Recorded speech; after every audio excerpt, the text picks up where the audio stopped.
তানবীর আশেপাশে নজর বুলিয়ে বন্যার দিকে সূক্ষ্ম নেত্রে তাকিয়ে বিলম্বিত কণ্ঠে জানতে চাইল, আমি কি করেছি? বন্যা নিজেকে সামলে নিয়ে ধীর গতিতে বলল, আপনি কিছু করেননি, আমারই কথা বলতে ইচ্ছে করছে না। তানবীর মনে মনে বিড়বিড় করল, শখের নারীর শখের থেকেও রাগের মূল্য 3 গুণ বেশি। তানবীর কিছু বলছে না দেখে বন্যা তীর্যকভাবে তাকালো। বন্যার কুপিত দৃষ্টি দেখে তানবীর ঢোক গিলে সহসা হাসার চেষ্টা করলো। বন্যা নজর সরিয়ে ব্যাগ গোছানোতে মনোযোগ দিল। তানবীর মৃদু হেসে মোলায়েম কণ্ঠে জিজ্ঞেস করলো, আমাদের বাসায় থাকতে কোনো সমস্যা হয়নি তো? বন্যা মুখ ফুলিয়ে ভারী নিঃশ্বাস ছাড়ল। মিম রুমে এসে ধপ করে বিছানার ওপর বসে শক্ত কণ্ঠে বলল, আমার খুব সমস্যা হচ্ছে, কারণ বড় আব্বু তোমাকে ডাকছেন আর তুমি সেদিকে মনোযোগ না দিয়ে এখানে দাঁড়িয়ে আছো। তানবীর চমকে উঠে বলল, সর্বনাশ! সর্বনাশ এখনো হয়নি, কিন্তু তোমাকে এই রুমে পেলে নির্ঘাত কিছু একটা হবে। তানবীর চটজলদি দ্রুত পায়ে দরজা পর্যন্ত গিয়ে আবারও থামল। বন্যার দিকে না তাকিয়ে স্বাভাবিক কণ্ঠে ফের বলল, তুমি রেডি হয়ে আসো, আমি নিচে অপেক্ষা করছি। বন্যা গম্ভীর গলায় জানালো, আমি একাই যেতে পারবো। তানবীর সেই কথা শুনেও না শোনার মতো চলে গেছে। নিচে নামতেই আলী আহমেদ খান জানতে চাইলেন, তুমি কি এখন ফিরে আছো? কোনো কাজ ছিল? আবির রাতে বলেছিল বিয়ের খরচের ব্যাপারে বাকি কথা যেন তোমার সাথে বলি। তখন তো আর জানতাম না যে তোমার ভাই এভাবে বাড়ি থেকে চলে যাবে। সে যাই হোক, আবির যেহেতু বলে গেছে তাই তোমাকে বিস্তারিত জানানো উচিত। তানবীর হালকা করে কেশে শীতল কণ্ঠে বলল, শুনলাম বনুর ফ্রেন্ড বাসায় চলে যাবে, আমি কি তাকে বাসা পর্যন্ত দিয়ে আসবো? আকলেমা খান চাপা স্বরে জিজ্ঞেস করলেন, বন্যা কি এখনই চলে যাবে? তাই তো শুনলাম। আকলেমা খান সঙ্গে সঙ্গে হালিমা খানের রুমে চলে গেছেন। মেহমানদের জন্য গিফট কেনার দায়িত্ব হালিমা খান আর আকলেমা খানের ছিল। আলী আহমেদ খান স্বাভাবিক কণ্ঠে বললেন, ঠিক আছে, তাকে বাসা পর্যন্ত আগে দিয়ে আসো, পরে না হয় আলোচনা করা যাবে। আর হ্যাঁ, সাকিবকেও সাথে নিয়ে যেও। জি আচ্ছা। তানবীর আর সাকিব বাসার বাইরে দাঁড়িয়ে নিজেদের মতো কথা বলছে। বন্যা সবার থেকে বিদায় নিয়ে বেরিয়ে আসছে। বন্যাকে দেখে সাকিব মৃদু স্বরে বলল, আসসালামু আলাইকুম। ওয়ালাইকুম আসসালাম। সাকিব ঠোঁটে হাসি রেখে প্রশ্ন করলো, আপনি কি আমাকে চেনেন? বন্যা আস্তে করে বলল, জি, আপনি আবির ভাই আর মামাতো ভাই। আমার কিন্তু আরও একটা পরিচয় আছে। বন্যা ভুরু কুচকে জানতে চাইল, কি? তানবীরের বন্ধু। ও। সাকিব তানবীরের দিকে তাকিয়ে উদাসীন কণ্ঠে জানতে চাইল, এটা কি হলো? তানবীর সহসা ঠোঁট উল্টালো। সাকিব বড় করে নিঃশ্বাস ছেড়ে মৃদু স্বরে বলতে শুরু করলো, দেখুন, আমি ঘুরিয়ে পেঁচিয়ে কথা বলতে একদম পছন্দ করি না। আমার স্পেশাল বন্ধুর স্পেশাল মানুষ হিসেবে আপনাকে আমার খুব ভালো লেগেছে। আমার বন্ধুর মন খারাপের কারণ না হয়ে আপনি বরং তার সুখ পাখি হয়ে। তানবীর আচমকা সাকিবের মুখ চেপে ধরে বিড়বিড় করে বলল, তোকে এত কথা বলতে বলেছি? সাকিব তানবীরের হাত টেনে আহ্লাদি কণ্ঠে বলল, ভাবি, আমাকে বাঁচান। বন্যার হিমশীতল চাহনি দেখে তানবীর সাকিবকে ছেড়ে দিয়েছে। বন্যা কিছু না বলেই চলে যাচ্ছে। তানবীর দ্রুত এগিয়ে গিয়ে গম্ভীর কণ্ঠে জিজ্ঞেস করলো, কোথায় যাচ্ছ? বাসায়। কেন? বন্যা আর চোখে তাকিয়ে প্রশ্ন করলো, মানে? ও সরি, বলছিলাম তুমি আমার সাথে না গিয়ে একা কেন যাচ্ছ? আমার বাসা আমি চিনি, আমি একাই যেতে পারবো, ধন্যবাদ। তানবীর মনে মনে বিড়বিড় করতে করতে গাড়ি নিয়ে আসছে। তানবীরের পাশের সিটে সাকিব বসা। বন্যার কাছাকাছি এসে গুরুগম্ভীর কণ্ঠে বলল, গাড়িতে বসো। তানবীরের ক্রিস রক্তিম চোখ দেখে বন্যা না করতে গিয়েও কিছু বলতে পারল না। মাথা নিচু করে গাড়িতে উঠে বসলো। সাকিব যেতে যেতে গুনগুন করে গান গাইছে, কিন্তু তানবীর আর বন্যা একদম নিশ্চুপ। অর্ধেক পথ যাওয়ার পর তানবীর আকস্মাৎ ব্রেক কষলো। সাকিবের দিকে তাকিয়ে চোখে ইশারা দিল। সাকিব কপাল কুঁচকে বলে বসলো, চোখে ইশারা দিচ্ছিস কেন? যা বলার মুখে বল। তানবীর ভারী কণ্ঠে বলল, গাড়ি থেকে নামতে বলছি। গাড়ি থেকে নামবো কেন? তোরা কি কথা বলবি বল, আমি না হয় কানে আঙুল দিয়ে রাখছি। যাবি? যাচ্ছি। তুই যে আমাকে মাঝ রাস্তায় ফেলে দিচ্ছিস, এটা বাসায় গিয়ে ফুপ্পি আর ফুপাকে বলবো, সাথে তোর আব্বুকেও বলবো, যা ইচ্ছে বলিস। সাকিব নামতেই তানবীর আবারও গাড়ি স্টার্ট দিল। বন্যা মনোযোগ দিয়ে ফোন চাপছে। তানবীরের দিকে একবারের জন্য তাকাচ্ছে না। বন্যাদের বাসার গলিতে না ঢুকে তানবীর অন্য রাস্তায় গাড়ি নিয়ে যাচ্ছে দেখে বন্যা শক্ত কণ্ঠে বলল, এদিকে কোথায় যাচ্ছেন? তোমার সাথে আমার কিছু কথা আছে। আমার এখন কোনো কথা শোনার ইচ্ছে নেই। আমাকে বাসা পর্যন্ত পৌঁছে দিন প্লিজ, না হয় এখানেই নামিয়ে দিন, আমি একা চলে যেতে পারবো। তুমি বাসায় গেলে আমার ফোন আর রিসিভ করবে না, তাই এখনই শুনতে হবে। তানবীর গম্ভীর মুখ করে গাড়ি চালাচ্ছে। অনেকটা পথ যাবার পর কিছুটা নির্জন রাস্তায় গাড়ি থামালো। গাড়ি থেকে নেমে বন্যাকে উদ্দেশ্য করে বলল, নেমে আসো। বন্যা গাড়ি থেকে নেমে চিবুক নামিয়ে দাঁড়িয়ে আছে। তানবীর শান্ত কণ্ঠে বলতে শুরু করলো, আমি জানি তুমি আমার উপর রেগে আছো, তবুও বলছি মাথা ঠান্ডা করে আমার কথাগুলো একটু শোনো। মন আর মোহনার সম্পর্ক অনেক গভীর। মনের আকস্মিক পরিবর্তন একটা মানুষকে মানসিক আর শারীরিক দুদিকে অকেজ করে দিতে সক্ষম। প্রতিনিয়ত রং বদলানোর এই পৃথিবীতে আহত মন নিয়ে বেঁচে থাকা বড্ড দায়। তবু আমাদের নতুন করে স্বপ্ন দেখতে হয়, মনের ভেতর বেঁচে থাকার নতুন উদ্যম জাগাতে হয়, কারণ আমরা কোনো না কোনোভাবে কারো না কারোর কাছে না চাইতে বন্দি হয়ে যায়।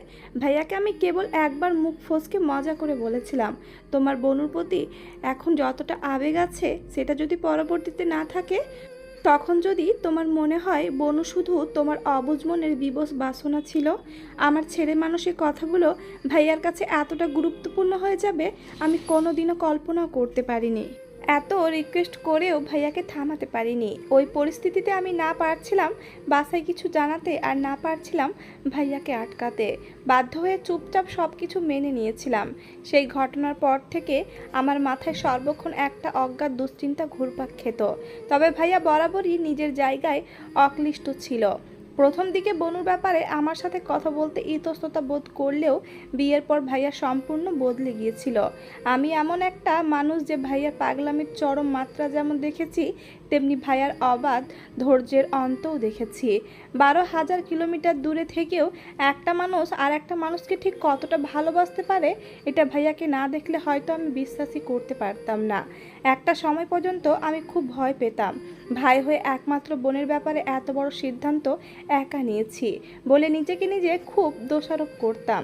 কিন্তু এখন আমি গর্ব করে বলতে পারি আমি আমার বোনের জন্য বেস্ট সিদ্ধান্তটাই নিয়েছিলাম। হয়তো ভাইয়ার বিয়ে করার সময়টা ভুল ছিল, কিন্তু নিয়তে কোনো ভুল ছিল না। ভাইয়া বনুকে সব সময় বইয়ের মর্যাদায় দিয়ে এসেছে। বন্যা, তুমি বিশ্বাস করবে না ভাইয়া কত রাত নির্ঘুম কাটিয়েছে, কত রাত বনুর জন্য সীমাহীন কেঁদেছে। বাসায় ফিরে প্রথম প্রথম বনুর চোখের দিকে তাকাতে পারতো না, বনুর সাথে 2 মিনিট ভালো করে কথা পর্যন্ত বলতে পারতো না। ওই পরিস্থিতি থেকে নিজেকে সামলে স্বাভাবিক জীবনে এসেছে, নিজেকে প্রতিষ্ঠিত করার জন্য অধীষ্ট জেদকে কাজে লাগিয়েছে। এই সব কিছু তো ভাইয়া করলো, কিন্তু আমি আমার ভাইয়ের জন্য কি করলাম? উত্তর ছিল কিছুই না। তাই সিদ্ধান্ত নিয়েছিলাম আব্বু আর বড় আব্বু দুইজনকে যা বলার আমি বলবো। রাকিব ভাইয়াকে জানানোর পর রাকিব ভাইয়া বলেছেন ওনারাও আমার সাথে থাকবেন। গেলাম বড় আব্বুর অফিসে, কিন্তু ভাগ্যক্রমে শুধু বড় আব্বুকেই পেয়েছিলাম। সাহসের অভাবে প্রথম দিকে বিয়ের বিষয়টা মুখ পর্যন্ত এনেও বলতে পারছিলাম না। বড় আব্বু বোধহয় কিছুটা আন্দাজ করতে পেরেছিলেন, তাই রাকিব ভাইয়াদের পাঠিয়ে আমার সাথে আলাদাভাবে কথা শুরু করেছিলেন। খুব সহজে কৌশলে আমার থেকে সব কিছু জেনেও নিয়েছিলেন। আমিও সেদিন কোনো কিছু বলতে দ্বিধাবোধ করিনি। আমি যা করেছি আমার ভাইয়ের জন্য করেছি, আমার বোনের জন্য করেছি, কারণ আমি বরাবরই তাদের মুখে নিখাদ হাসিটা দেখতে চেয়েছি। এই সব কিছু শোনার পর তোমার যদি মনে হয় আমি ভুল করেছি, তাহলে তোমার যা ইচ্ছে বলতে পারো, আমি কিছুই বলবো না। বন্যা রাজবাড়ি কণ্ঠে বলল, আপনি মেঘের ভাই, আর আমি জানি আপনি খুব দায়িত্বশীল একজন মানুষ। আপনি যা করেছেন তা বুঝেই করেছেন, তাই এই ব্যাপারে আমার কিছু বলার নেই। তাহলে তুমি রেগে আছো কেন? এমনি এমনি এমনি বলে কতদিন কত কথা কাটাবে? কি হয়েছে বলো? আমার কিছু হয়নি, আমি বাসায় যাব। তানবীর আচমকা বন্যার মুখোমুখি দাঁড়ালো। বন্যার নামানো চিবুক উঠিয়ে গুরুগম্ভীর কণ্ঠে বলে উঠল, তোমার কিছু না হলেও আমার মনে প্রতিনিয়ত তেজস্বীর ঝড় বইছে। অস্ফুট আবেগ নিয়ন্ত্রণ করতে করতে আমি ভয়াবহ অপ্রসন্নতায় জড়িয়ে গেছি। শত শত নব্য স্বপ্নের ভিড়ে আমার অনুভূতিগুলোকে অবাচ্ছিন্তের ন্যায় পড়ে থাকতে দেখতে আর পারছি না। সবার কাছে পরিত্যক্ত হলেও আমার আবেগ আমার নিকট অন্তত অভিনিবিষ্ট। অনেক সহ্য করেছি, আর সম্ভব হচ্ছে না বন্যা। আমি। বন্যা অতর্কিতে কয়েক পা পিছিয়ে গেল। তানবীরের কথার মাঝখানে তেজি কণ্ঠে বলে উঠল, জীবন যতটা সহজ, বাস্তবতা ঠিক ততটাই কঠিন। আবেগের তাড়নায় নেওয়া সিদ্ধান্তগুলো অগভীর মানুষের মতোই ক্ষণস্থায়ী। হৃদয়ের অপাবৃত্ত অত্যতা কিংবা একরাশ মুগ্ধতা চাই না আমি। মুখোশধারী মানুষের ভিড়ে নিজের অস্তিত্বকে হারাতেও চাই না। এত উচ্চ আকাঙ্ক্ষী জীবন চাই না আমি, যেই জীবনে আকাঙ্ক্ষার পরিসমাপ্তি ঘটার সঙ্গে সঙ্গে আমার মনটাও তিক্ততায় ছেয়ে যাবে।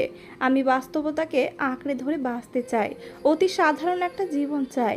আপনার আবেগ অনুভূতিকে অবজ্ঞা করার সাধ্য আমার নেই। তাই ভালো হয় যদি আপনি আমাকে কিছু না জানান। তানবীর নির্বাক চোখে চেয়ে আছে। বন্যার মুখের কাঠকোঠা কথাতে তানবীর বাকরুদ্ধ হয়ে গেছে। হৃদয় অঙ্গনের উথাল পাথাল ঢেউয়ে শ্বাস এলোমেলো হয়ে যাচ্ছে। সর্বশক্তি দিয়ে নিজেকে ধাতস্থ করার চেষ্টা করলো। বন্যার দিকে তাকিয়ে কাটকাট গলায় বলল, তুমি মেয়ে ভীষণ নির্দয়া। যতটা সুকৌশলে আমার অনুভূতিগুলোকে উপেক্ষা করলে ততটা কৌশল আমার নিপাতেও প্রয়োজন হতো না। বন্যা দীর্ঘ নিঃশ্বাস ছেড়ে ফের বলতে শুরু করলো, আমাদের মধ্যবিত্ত পরিবার, তাই স্বপ্নগুলো আমাদের মতোই মধ্যবিত্ত। আপনাদের মতো অনাবশ্যক চিন্তাভাবনা কখনোই করি না আমরা। বিলাসবহুল জীবনযাপন আমাদের নিকট কেবলই দুঃস্বপ্ন। ঘুম ভাঙলে যার অস্তিত্ব মস্তিষ্কে থাকবে না। আমার আব্বু একা চাকরি করে আমাদের 3 ভাই বোনকে অনেক কষ্টে বড় করেছেন। আব্বুর কষ্টের প্রতিদান রূপ আমরা কি দিতে পেরেছি? উত্তরটা আপনারই মতো, কিছুই না। আপু অনেক চেষ্টার পর একটা জব পেয়েছে। আব্বু আপুর জন্য পাত্র খুঁজছে, যার বিশেষ কিছু গুণাবলী থাকা আবশ্যক। তার মধ্যে মন মানসিকতার সাথে সরকারি চাকরিটাও গুরুত্বপূর্ণ ভূমিকা পালন করছে। আপনাদের পরিবারের মতো আমাদের পরিবার কখনো ছিল না, আর হবেও না। আপনাদের বাসায় আবির ভাইয়ার যোগ্যতার থেকেও ভালোবাসাকে বেশি গুরুত্ব দেওয়া হয়েছে। আজ আবির ভাইয়া বেকার থাকলেও পরিবার ঠিকই সাপোর্ট করত, কিন্তু আমার পরিবার এমন কিছুই করবে না। কারণ একটাই, আমরা মধ্যবিত্ত। আমরা আবেগে গা ভাসাতে চাইলেও বাস্তবতা আমাদের ভুলগুলো চোখে আঙুল দিয়ে দেখিয়ে দেয়। আমি অপ্রকাশিতভাবে হলেও আব্বুর কাছে প্রতিজ্ঞাবদ্ধ। আপনার লাইফস্টাইল আপনাদের কাছে খুব স্বাভাবিক হলেও আমাদের কাছে, বিশেষ করে আব্বুর কাছে, খুব অস্বাভাবিক। আমি বাস্তবতা ভুলে আবেগের কাছে বন্দী হতে পারবো না। আমি কি বলতে চাচ্ছি আশা করি আপনি বুঝছেন। তানবীরের অন্তরসহ বিস্ফোরিত 2 চোখ ভেতরে ভেতরে জ্বলছে। মানুষের হৃদয় খুব দুর্বল। প্রিয় মানুষের অতি সামান্য কথাতেও হৃদয় ভেঙে চূর্ণ বিচূর্ণ হয়ে যায়। বন্যার কথায় তানবীরের হৃদয় নিঙ্গড়ান ব্যথাগুলো ভেতরটাকে বড্ড পোড়াচ্ছে।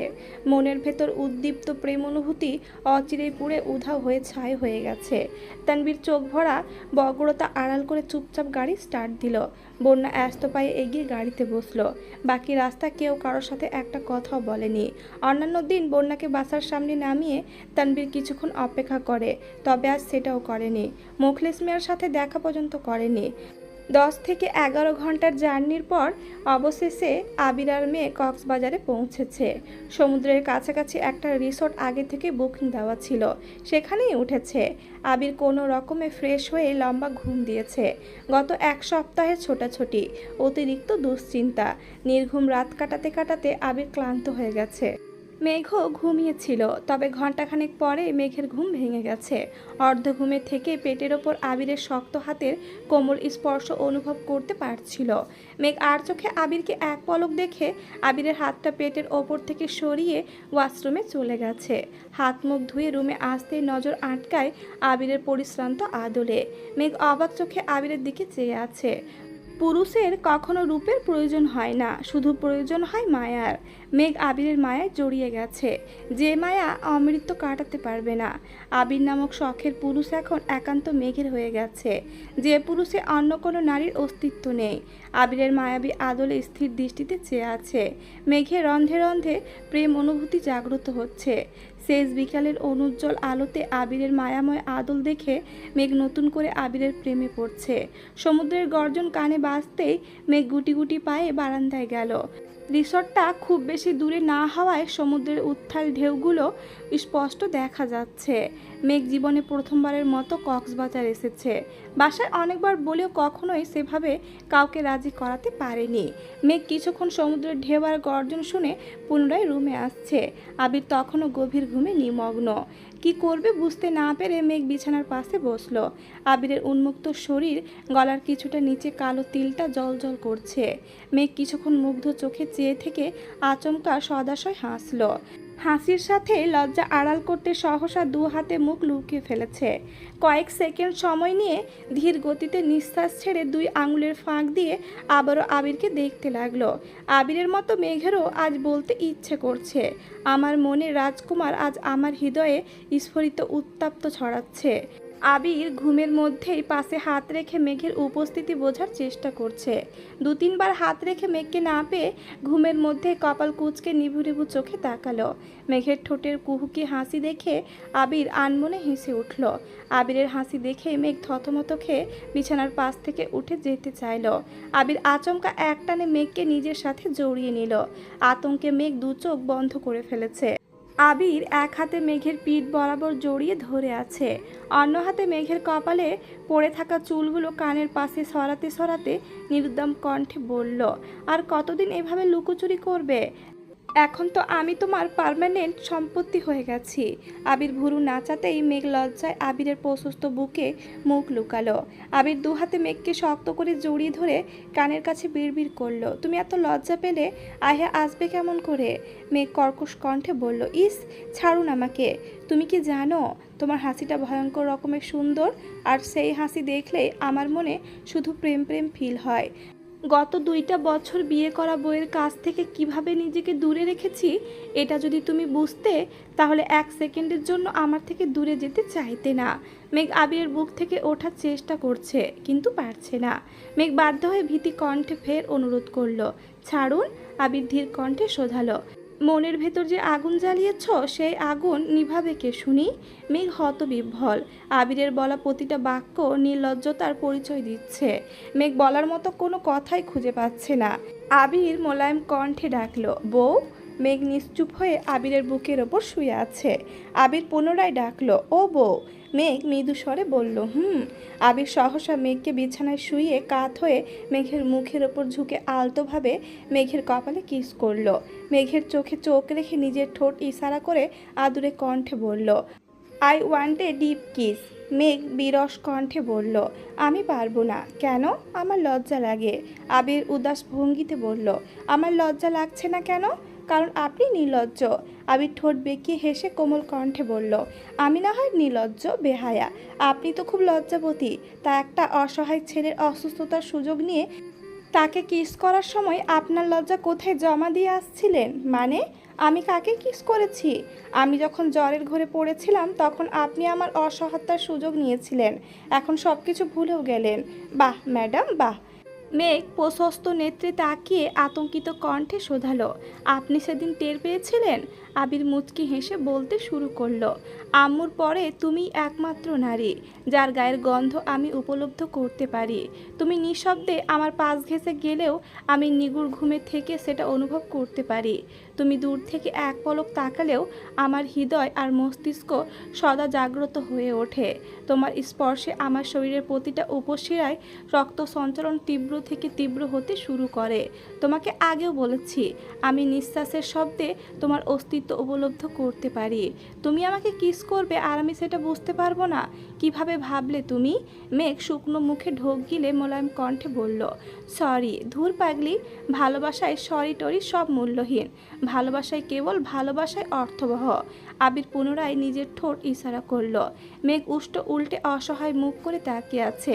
আবির ভুরু নাচাতেই মেঘ এক হাতে আবিরের চোখ ঢেকে তড়িৎ বেগে আবিরের ঠোঁটে কিস করলো। আবির গলার স্বর উঁচু করে বলল, এটা কি ছিল? কারেন্টের শক খেলেও বুঝতে কয়েক সেকেন্ড সময় লাগে, অথচ তুমি 1 সেকেন্ড সময়ও নিলে না।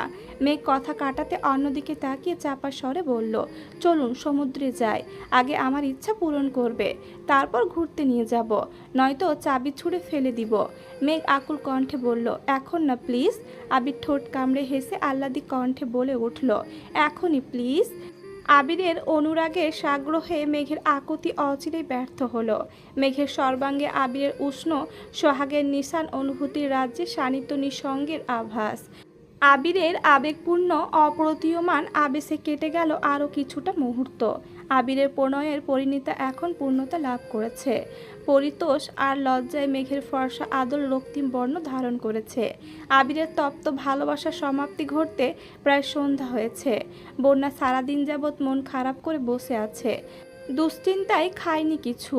মেঘের আবদার আর নিজের আবেগের বশবর্তী হয়ে তানবীরের প্রতি না চাইতেও খুব বেশি আবেগপ্রবণ হয়ে গিয়েছিল।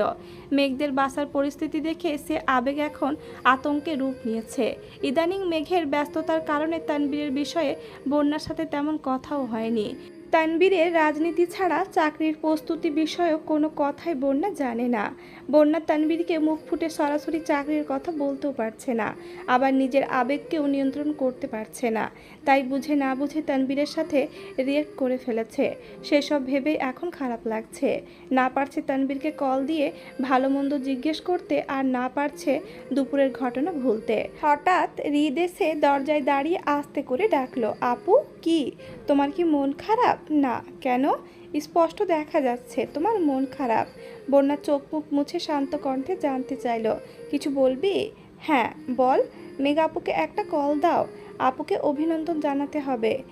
এখন অভিনন্দন জানাতে হবে না। মেঘ আপু কোথায়? কক্সবাজার। কি? আপু কক্সবাজার গেছে? হ্যাঁ চলো না আমরাও যাই। বন্যা রাগী স্বরে বলল, যা এখান থেকে। প্লিজ আপু চলো না কক্সবাজার যাই, আমার খুব ইচ্ছে। বন্যা ধমক দিতে যাবে তার আগে হৃদ উত্তেজিত কণ্ঠে বলে উঠল, আমি আপুকে রাজি করাতে যাচ্ছি, আমরা সবাই মিলে কক্সবাজার যাব। হৃদ এক ছুটে নিচে চলে গেছে। বন্যা নীরবে নিঃশ্বাস ছেড়ে চোখ বন্ধ করে শুয়ে পড়েছে। খানবাড়ির পরিবেশ বেশ নিস্তব্ধ। আত্মীয় স্বজনরা মোটামুটি সবাই চলে গেছেন। আইরিন, ফুপ্পি আর মালা শুধু আছে। সাকিব বিকেলের দিকে তানবীরের সাথে কথাবার্তা বলে বাড়ির উদ্দেশ্যে রওনা দিয়েছে। মাইসা আপুর ডেলিভারির সময় ঘনিয়ে আসছে। মালার আম্মু মাইসা আপুর বাসায়। মালাকেও সাথে নিতে চেয়েছিলেন, কিন্তু মালা জোরপূর্বক মেঘদের বাসায় রয়ে গেছে। বলেছে ডেলিভারির আগে আগে চলে যাবে। মালা সোফায় বসে মালেহা খানের সাথে গল্প করছে। মালেহা খান হঠাৎই শান্ত কণ্ঠে জিজ্ঞেস করলেন, তোর বিয়ের বয়স তো হয়ে গেছে, বিয়ে করতে রাজি হচ্ছিস না কেন? এখন বিয়ের কোনো চিন্তা ভাবনা নেই ফুপ্পি? কাউকে পছন্দ করিস? মালা উদাস দৃষ্টিতে মালেহা খানের দিকে তাকিয়ে মনে মনে আওড়ালো, এই সামান্য কথাটা কি এতগুলো দিনের মধ্যে একবারের জন্য জিজ্ঞেস করা যেত না? মালেহা খান ফের বললেন, কি হলো? মালা মলিন হেসে উত্তর দিল, এখন বলে আর কোনো লাভ নেই। মালেহা খান গম্ভীর কণ্ঠে বলে উঠলেন, আবিরের কাহিনী তো শুনলি। ও যদি এত যন্ত্রণা মাথায় না নিয়ে সরাসরি বলে দিত, তাহলে ঘটনা এত দূর পর্যন্ত আসতোই না। অবশ্যই আবিরকেও এত দোষ দেওয়া যায় না। এই বাড়িতে থেকে এত বছরে আমি কোনো অধিকার দেখাতে পারিনি। সেখানে আবির তো ছোট থেকেই দূরে ছিল। সেসব বাদ দে। তোর তো এমন কোনো সমস্যা নেই, পছন্দ থাকলে বল, আমি তোর আব্বুর সাথে কথা বলে নিব। তোমার ছেলের মতো আমার এমন কেউ নেই। বাদ দাও এসব কথা। এমন সময় তানবীর বাসায় আসছে, চোখে মুখে বিষণ্ণতা। তানবীরের নিষ্প্রভ চেহারা দেখে মালেহা খান উদ্বিগ্ন কণ্ঠে জিজ্ঞেস করলেন, কি হয়েছে তোর? কিছু হয়নি। বড় আম্মু, চোখ মুখ এত শুকনো শুকনো লাগছে কেন? তানবীর মলিন হেসে বলল, কই না তো। মালেহা খান ধীর কণ্ঠে বললেন, আবির আর মেঘের সাথে কিছুক্ষণ আগে কথা বললাম। ওরা বারবার তোর কথা জিজ্ঞেস করছিল, তুই নাকি আবিরের কল রিসিভ করছিলি না। কি হয়েছে বাবা? তানবীর স্বাভাবিক কণ্ঠে জানতে চাইল। ওরা কি ঠিক আছে? আলহামদুলিল্লাহ ভালো আছে। ঠিক আছে।